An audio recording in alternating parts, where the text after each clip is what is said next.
Ертеде емес, дәл осы өмірде, сыр елі, жыр елінде бір қыз дүниеге келіпті.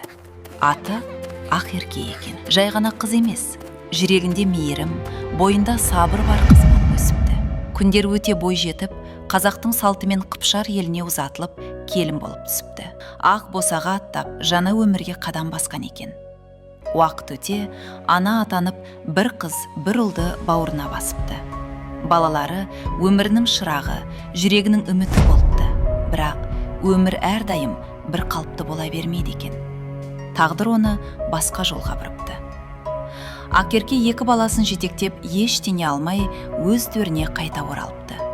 Сол күндері түндері ұзақ, ойлары ауыр болған екен. Бір күні ұйықтап жатқанда түс көріпті. Түсінде ана бейнесі нұрланып келіп, жылы жүзбен қарап тұрыпты. Үні жұмсақ, жүрекке тыныштық сыйлайтын еді. Қызым, сен мықтысың. Алдында әлі ұзақ өмір бар, дегендей аян беріпті.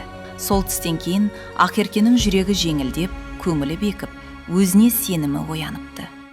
Ол өткенге өкпе сақтамапты, жүрегін кешірімге толтырыпты. Содан ол өз жолын өзі таңдауға бел буыпты. Өзін дәлелдеу үшін емес, өзін тану үшін әскер жолына қадам басыпты.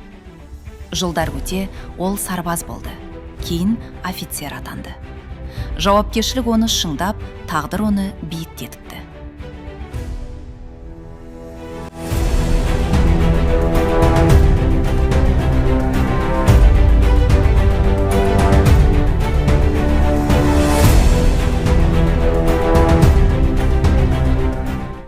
Балалары өсіп, анасының айнасына айналыпты. Бірі біліммен, бірі спортпен биіктеп келе жатқан екен. Ал Ақерке болса, арқасын тік ұстап, алған нық қарауды үйреніпті.